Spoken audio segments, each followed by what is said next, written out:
April 24, 1944, First Lieutenant Daniel Culler brought his crippled B-24 Liberator bomber across the Swiss border with 2 engines dead, the fuselage riddled with flak holes, and fuel streaming from ruptured tanks. Culler was a 23-year-old bomber pilot from Pennsylvania, 6 missions into his combat tour. His aircraft had been shot to pieces over Germany. He couldn't make it back to England. He had one option: land in neutral Switzerland, be interned for the duration of the war, and sit out the rest of World War II in comfortable captivity. Culler brought the bomber down at a Swiss military airfield near Dubendorf. Swiss soldiers surrounded the aircraft with weapons drawn. Culler and his crew, 10 men total, were taken into custody, interrogated, and transported to an internment camp in the Swiss Alps. The Swiss were polite but firm. You are now internees of a neutral country. You will be treated well. You will not be harmed. You will not be returned to your unit. You will remain in Switzerland until the war ends. No exceptions. What the Swiss didn't anticipate was that American airmen had no intention of sitting out the war. Over the next 12 months, 117 American airmen would be interned in Switzerland after landing damaged aircraft or parachuting across the border, and 117 American airmen would attempt to escape. Some succeeded, most failed, a few died trying. The escapes became so frequent, so organized, and so successful that Switzerland developed an entire security apparatus dedicated to stopping American bomber crews from sneaking across the border. This is the story of the American airmen who turned neutral Switzerland into the most escaped from prison in World War II. Switzerland maintained armed neutrality throughout World War II. The country was completely surrounded by Axis powers: Germany to the north, German-occupied France to the west, Fascist Italy to the south and east. Swiss neutrality was precarious. Germany could have invaded at any time. Hitler considered it repeatedly. What stopped him was simple calculation. Invading Switzerland would cost more than it was worth. The Swiss army was well trained, heavily armed, and prepared to destroy every tunnel, bridge, and mountain pass if invaded. Switzerland would be a costly conquest that would tie down German divisions needed elsewhere. So Germany tolerated Swiss neutrality with conditions. Switzerland had to maintain strict impartiality. No Allied military operations could be launched from Swiss territory. No Allied military personnel could transit Switzerland to rejoin their forces. Any Allied soldier or airman who entered Switzerland had to be interned, held in custody, but treated humanely according to international law. Switzerland agreed. Neutrality required equal treatment of both sides. By 1943, American heavy bombers, B-17 Flying Fortresses and B-24 Liberators, were conducting daily raids deep into Germany. The bombing campaign was brutal. German flak, anti-aircraft fire, and fighter aircraft destroyed hundreds of Allied bombers. Damaged aircraft limped home across hostile territory, often with wounded crew, dead engines, and fuel running low. Some didn't make it. They crashed in Germany, and the crew became POWs. Others made it almost home but ran out of fuel over France or the English Channel. A few turned south toward Switzerland. Swiss airspace was safe. No German fighters, no flak. A damaged bomber could cross into Switzerland, land at a Swiss airfield, and the crew would be interned in relative comfort rather than spending years in German prison camps. It seemed like a good deal: safe landing, humane treatment, decent food, no beatings or forced labor. Some bomber crews made the decision deliberately when their aircraft was too damaged to reach England. Others stumbled across the border accidentally while lost or disoriented after combat. The Swiss interned them all according to international law.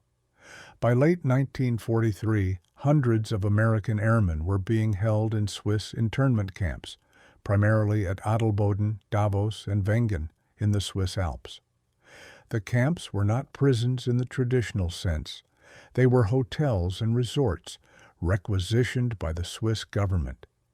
The Americans lived in ski resort hotels, ate well, walked freely through Alpine villages, and were treated as guests rather than prisoners. The only restriction, they couldn't leave Switzerland.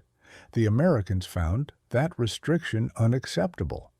The earliest escape attempts were amateur and poorly planned. An airman would simply walk away from the internment camp, hike toward the French border, and try to cross into France, where French resistance fighters could smuggle him back to Allied lines. Most were caught within days. The Swiss-French border was heavily patrolled by Swiss guards. Escapees stood out. They were young, fit, spoke no German or French, and were clearly not Swiss civilians. Swiss border guards arrested them, returned them to the internment camps, and added a few weeks of detention as punishment. But the Americans kept trying.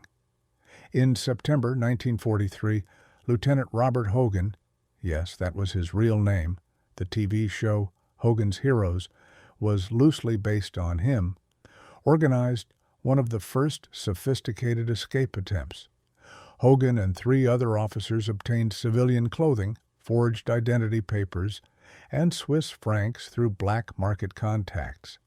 They walked out of the Adelboden internment camp on a Sunday afternoon, took a train to Geneva, and attempted to cross into German-occupied France at night. Swiss border guards caught them 200 yards from the border. The 4 men were returned to camp and sentenced to 30 days detention in a Swiss military prison. Hogan considered it a learning experience. The key problem was geography. Switzerland was landlocked and surrounded by Axis territory. Escaping Switzerland meant crossing into either Germany, obviously suicidal, Italy, fascist and dangerous, occupied France, hostile but possible, or Vichy France, collaborationist but infiltrated by resistance networks. France was the only viable option, but crossing into France meant navigating Swiss border security, then evading German occupation forces, then making contact with French resistance, then being smuggled hundreds of miles to Spain or Allied lines in southern France after the 1944 invasion. It was an extraordinarily difficult journey. Most Americans had no training in escape and evasion. They didn't speak French. They had no contacts with resistance networks. They had no money, no documents, no safe houses. Escaping from a Swiss internment camp was easy. Successfully reaching Allied lines was nearly impossible. Despite the odds, the Americans kept trying. By January 1944, over 200 escape attempts had been made from Swiss camps. Most failed. A handful succeeded. Perhaps 20 or 30 airmen made it back to England through various routes, mostly via France and Spain. The successful escapes were rarely discussed publicly. The U.S. military didn't want to publicize them because it would jeopardize Switzerland's neutrality and potentially endanger future internees. But word spread among internees, escape was possible. Some men had made it. You could too. By spring 1944, escape attempts had become so common that the American internees organized a systematic approach. Senior American officers in the camps established an escape committee that coordinated attempts, shared intelligence, procured supplies, and learned from failures. The committee operated like an intelligence agency within the internment camps. The committee's first task was gathering intelligence. Internees bribed Swiss guards for information about border patrol schedules. They studied maps of the Swiss-French border, identifying crossing points with minimal surveillance. They made contact with Swiss civilians sympathetic to the Allied cause, primarily young Swiss who disliked their country's forced cooperation with Germany. These contacts provided civilian clothing, identity documents, money, and occasionally safe houses near the border. The committee also established communication with American intelligence officers in Bern, Switzerland's capital. The U.S. maintained diplomatic relations with Switzerland. The American embassy in Bern was one of the few American diplomatic posts in Axis-controlled Europe.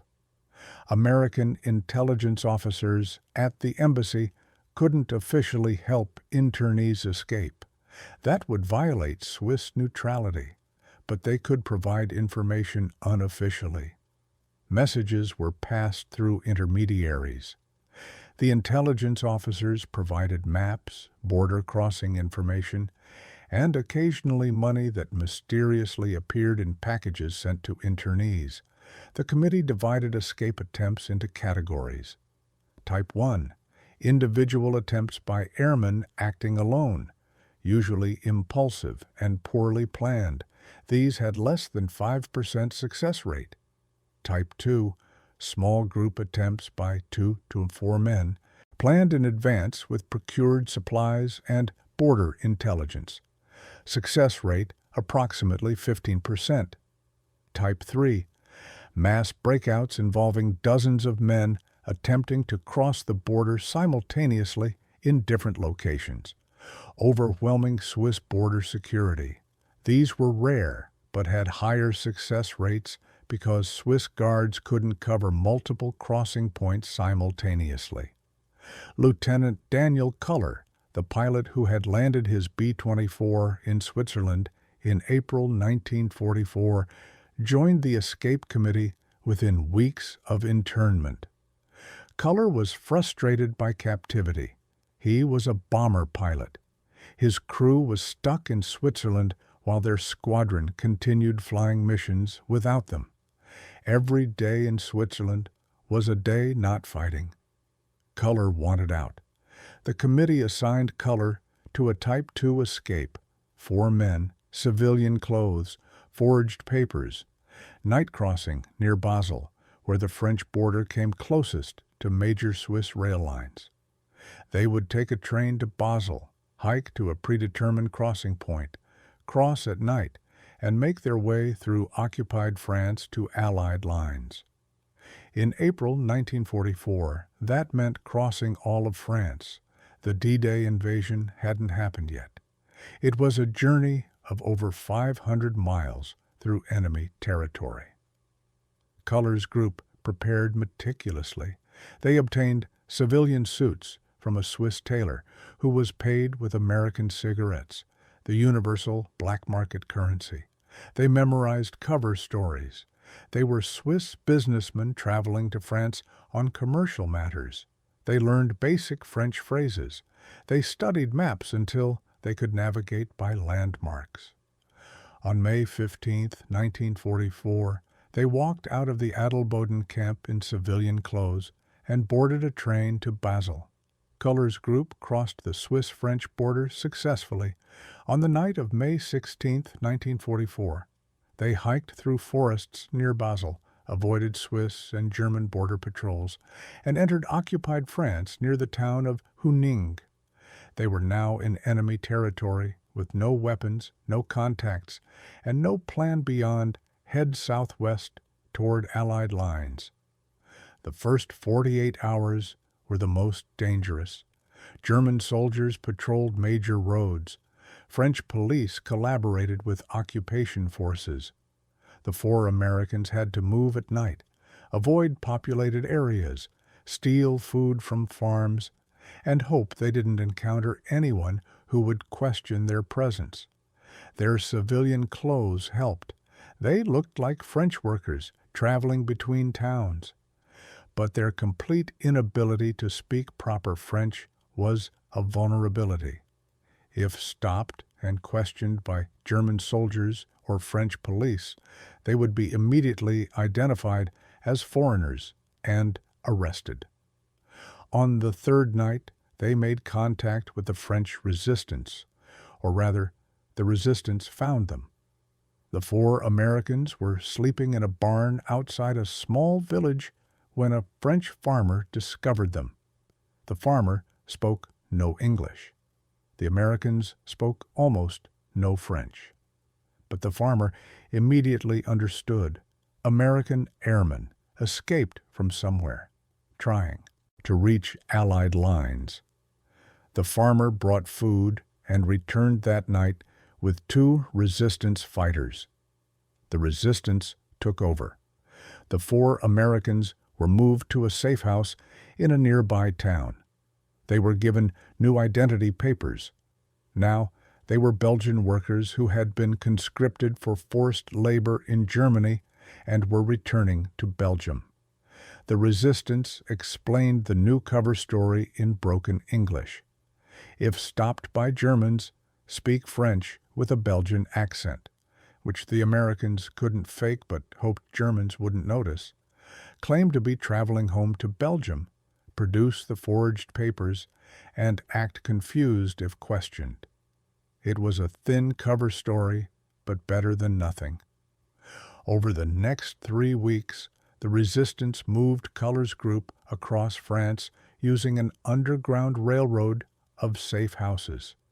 They traveled by night, mostly on foot, occasionally by truck when resistance networks could arrange transportation.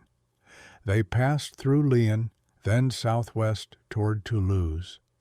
The journey was exhausting, walking 20-30 miles per night through unfamiliar territory, sleeping in barns and basements during the day, eating whatever food resistance networks could provide. The danger was constant. German checkpoints appeared randomly on roads. French police conducted identity checks in towns. Collaborators reported suspicious activity. One night near Lyon, the group was walking through a village when German soldiers stopped them. The Americans presented their forged papers. The Germans studied them carefully. One soldier asked questions in French. Culler, acting as the group's spokesman, responded with the few French phrases he had memorized. The German looked suspicious. Then, inexplicably, he returned the papers and waved them through.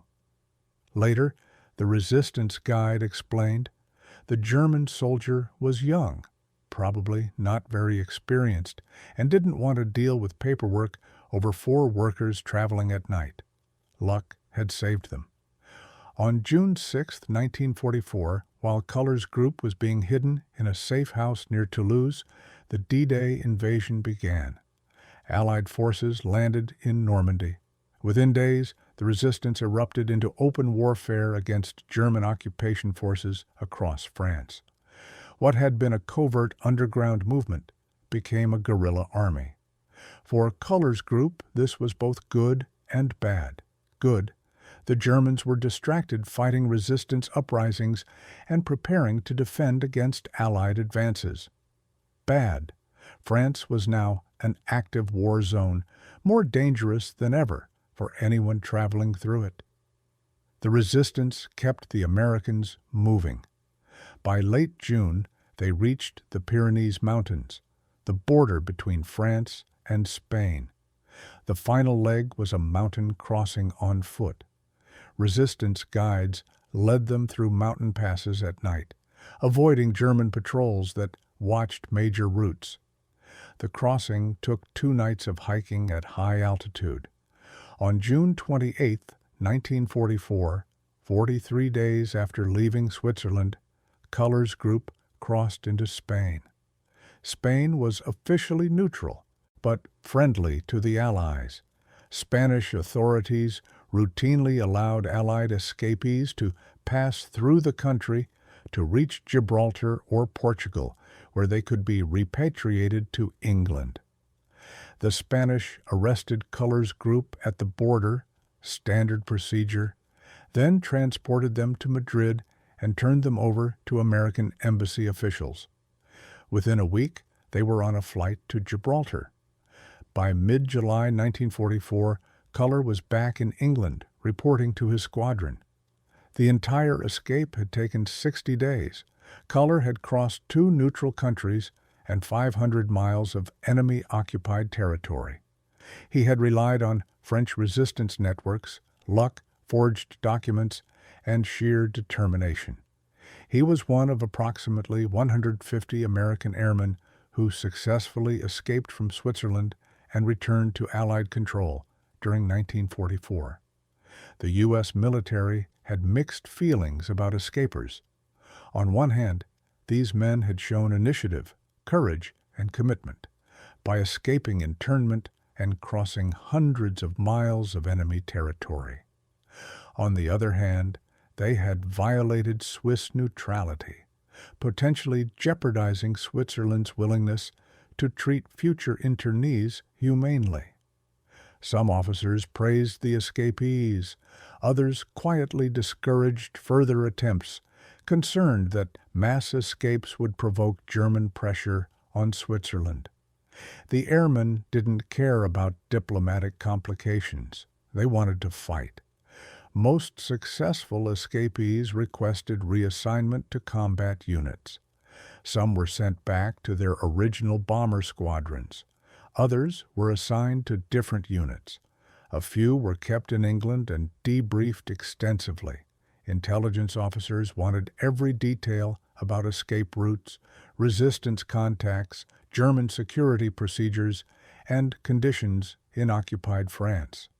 Lieutenant Culler rejoined his bomber squadron and flew 15 more combat missions before the war ended. He survived and returned to the United States in 1945. In post-war interviews, he said escaping from Switzerland was more stressful than any combat mission. Combat was violent but brief, minutes of terror followed by relief when you survived. The escape was weeks of constant low-level stress, never knowing if the next German checkpoint would be where your luck ran out. By mid-1944, the Swiss government was frustrated. American airmen were escaping constantly. The Swiss had interned over 1,000 American airmen, and at least 150 had escaped successfully, with hundreds more attempting. Germany was pressuring Switzerland to increase security. German officials argued that Switzerland was allowing American airmen to escape, violating neutrality by effectively returning combatants to the war. If Switzerland couldn't control its internees, Germany implied, perhaps Switzerland's neutrality wasn't worth respecting. The Swiss took the criticism seriously. Invasion was an ever-present threat. Germany could crush Switzerland in weeks if Hitler decided neutrality was no longer convenient. The Swiss had to demonstrate that they were enforcing internment rules strictly against both sides, Allied and Axis internees. Though, notably, there were far fewer German internees because German aircraft rarely fled to Switzerland. Swiss authorities implemented stricter security measures. Internment camps in the Alps were placed under tighter guard. Random roll calls increased. Civilian clothing was confiscated more aggressively. Travel restrictions were enforced. Internees caught planning escapes received longer detention sentences. Swiss border guards doubled patrols along the French border. Despite these measures, escapes continued. American ingenuity consistently outpaced Swiss security. Internees bribed guards. They forged documents more skillfully. They dug tunnels. They climbed out of windows. They simply walked away, and disappeared into Swiss civilian populations before hiking to borders. The Swiss were competent, but not ruthless. They didn't shoot escapees. They didn't torture internees who refused to reveal escape plans. They were enforcing neutrality, not running a maximum security prison. The most ambitious escape was the mass breakout of August 1944. Over 40 American airmen attempted to escape simultaneously from 3 different camps, heading toward multiple border crossing points. The plan was to overwhelm Swiss security. They couldn't chase everyone. The breakout was partially successful. About 15 men made it across the border into France. The rest were captured and returned to camps with extended detention sentences. But the attempt demonstrated that American airmen were organized, determined, and willing to take significant risks. For the majority of American airmen who didn't escape or whose escape attempts failed, life in Swiss internment camps was comfortable but frustrating. The camps were hotels requisitioned by the Swiss government, primarily in Alpine resort towns. Conditions were far better than German POW camps. Internees had private or semi-private rooms. The food was decent, Swiss cuisine, adequate portions, occasionally supplemented with Red Cross parcels. Medical care was available. Internees could walk freely through the towns where camps were located, though they couldn't leave the area without permission. Boredom was the greatest enemy. The internees were young men, mostly in their early 20s, used to constant activity and danger. Now they were stuck in peaceful Swiss villages with nothing to do. Days were filled with routine, morning roll call, breakfast, unstructured free time, lunch, more free time, dinner, evening recreation, lights out. There were no missions to fly, no objectives to accomplish, no purpose beyond waiting for the war to end. Some internees adapted well. They learned to ski. They studied languages. They socialized with Swiss civilians. They attended Red Cross organized classes, English literature, mathematics, history. Some formed relationships with Swiss women, causing minor diplomatic incidents when the relationships became serious. The Swiss government discouraged fraternization, but couldn't prevent it entirely. Other internees struggled psychologically. These were combat airmen who had volunteered to fight. Being sidelined while their squadrons continued flying missions was demoralizing. They felt like they were shirking duty. Some developed depression. A few attempted suicide. Swiss and American medical personnel provided psychiatric care when needed, but treatment was limited by 1940s medical understanding of combat stress. The camps had internal hierarchies. Senior American officers maintained military discipline, conducting daily formations, enforcing grooming standards, and organizing activities. Some internees resented this. They were imprisoned and didn't see why military discipline mattered. Others appreciated the structure. Without it, the camps would descend into chaos. Tensions occasionally erupted between internees and Swiss guards. Most guards were professionals who treated internees fairly. A few were hostile, viewing Americans as privileged complainers who lived in comfortable hotels while Swiss civilians endured rationing and economic hardship. Fights broke out occasionally but were quickly suppressed. On May 8, 1945, Germany surrendered. World War II in Europe was over. For the American internees still in Switzerland, approximately 1,300 men who hadn't escaped or whose escape attempts had failed, the news brought overwhelming relief. Their internment was ending. They would go home. The repatriation took several weeks. Swiss authorities organized transportation to France, where American military forces took custody of the internees and transported them to processing centers. By June 1945, all American airmen had left Switzerland and returned to American control. The internment camps closed. The hotels returned to civilian use. Swiss ski resorts went back to hosting tourists instead of imprisoned American bomber crews. The American airmen returned to the United States as heroes, though most didn't feel heroic. They had been interned, not imprisoned. They had lived comfortably in Switzerland while friends died in combat or suffered in German POW camps. Some felt guilty about that. They believed they should have tried harder to escape, should have taken more risks, should have rejoined the fight. Others were simply grateful to have survived the war and returned home. The successful escapees, approximately 150-200 men, depending on how successful is defined, were particularly conflicted.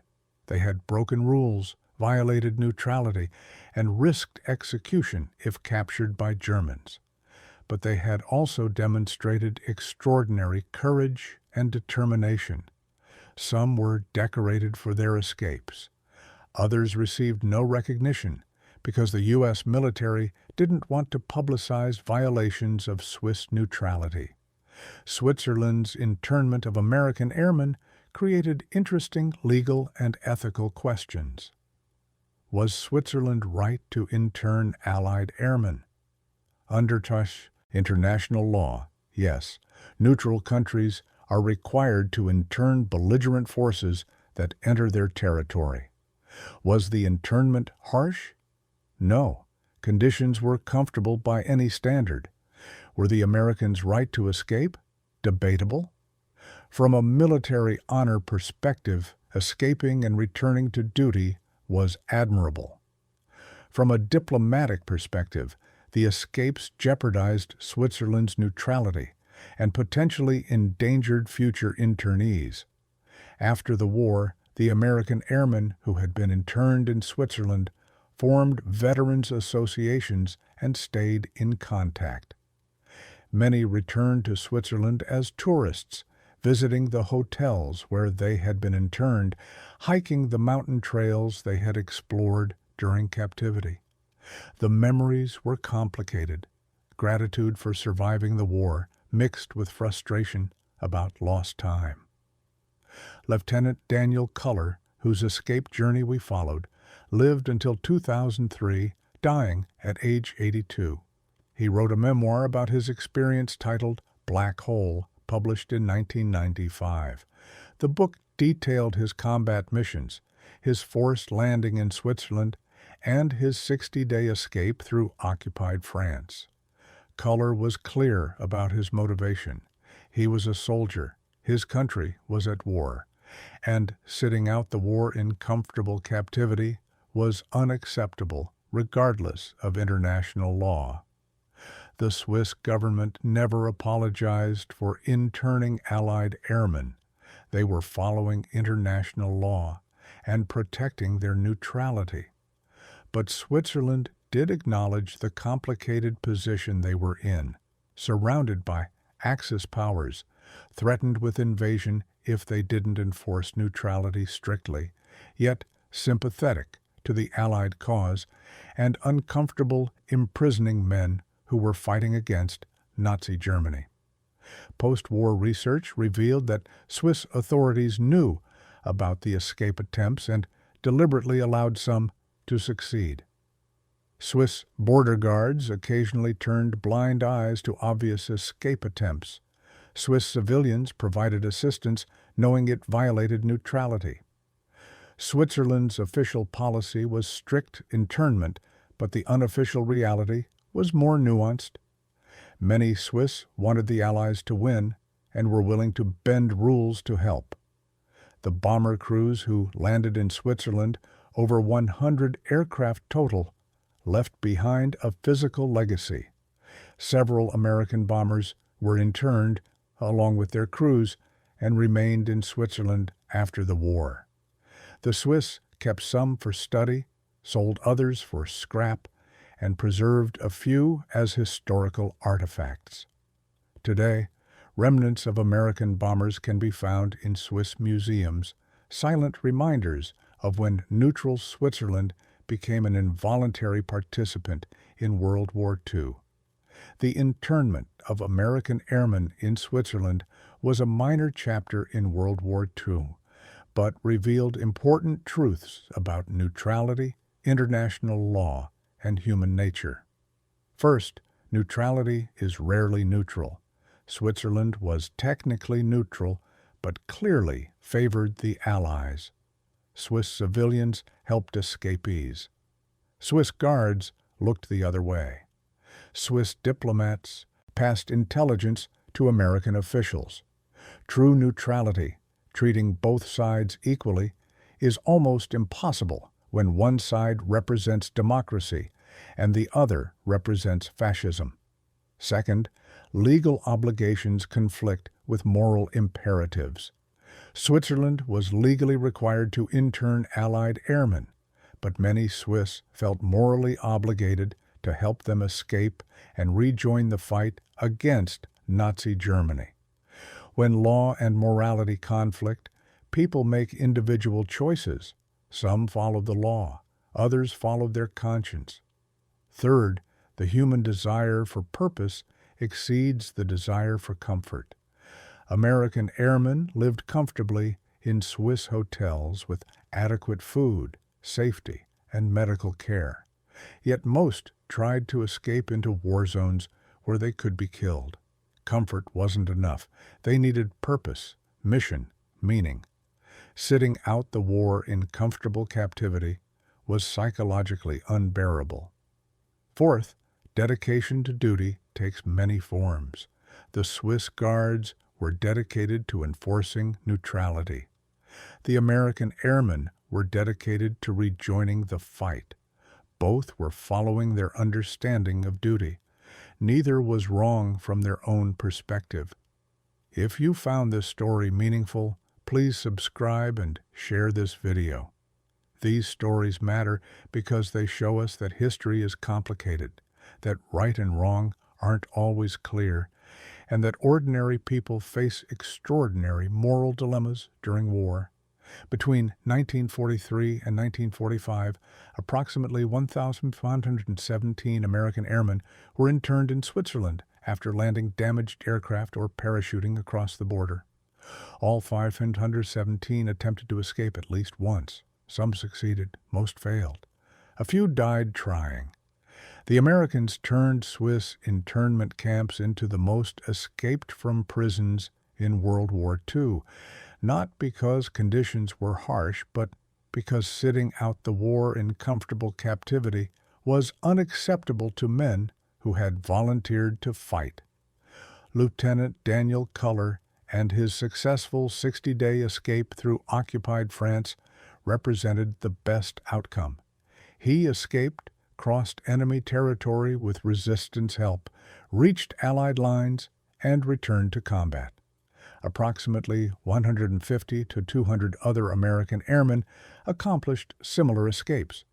They demonstrated courage, determination, and commitment to duty that exceeded legal obligations and diplomatic concerns. The majority of internees who didn't escape successfully still served honorably. They endured frustrating months of comfortable captivity, maintained military discipline, and returned to service when the war ended. Their internment wasn't their choice. They made the best of circumstances they couldn't control. Switzerland's role was complicated. The country was legally correct to intern Allied airmen. International law required it. But Switzerland was also sympathetic to the Allied cause and uncomfortable imprisoning men fighting against Nazi Germany. The result was inconsistent enforcement, officially strict internment, unofficially tolerant of escape attempts. Switzerland maintained neutrality while quietly hoping the Allies would win. The story of American airmen in Switzerland shows that war creates impossible situations where all choices are problematic. Land in Switzerland and be interned, or crash in Germany and become a POW, escape and violate neutrality, or stay and honor international law. Enforce internment strictly and appear pro-Nazi, or allow escapes and risk German invasion. Every choice had consequences. The American airmen made their choice: escape, rejoin the fight, fulfill their duty. Whether that was legally right is debatable. Whether it was morally right is equally debatable. What's certain is that their dedication was real, their courage was extraordinary, and their story deserves to be remembered. Visit Switzerland if you can. Ski the Alps, where American bomber crews were interned. Visit the Swiss Transport Museum in Lucerne, where pieces of interned American bombers are displayed. Walk through Alpine villages, where young Americans lived comfortably but desperately wanted to leave. The hotels still stand. The mountains are unchanged. The war is history now, but the memory remains. Thank you for watching. Please comment below and tell us where you're watching from. We preserve these stories because they show that courage takes many forms, that duty means different things to different people, and that even comfortable captivity is still captivity. The American airmen who escaped from Switzerland risked everything to return to a war they believed in. Some succeeded, some failed, all tried. That dedication deserves to be remembered. Remember the 1,517 American airmen who were interned in Switzerland. Remember the 150 to 200 who escaped successfully. Remember the French resistance fighters who helped them cross occupied territory. Remember the Swiss civilians who violated their country's neutrality to assist them. And remember that sometimes the most honorable choice is the one that breaks the rules.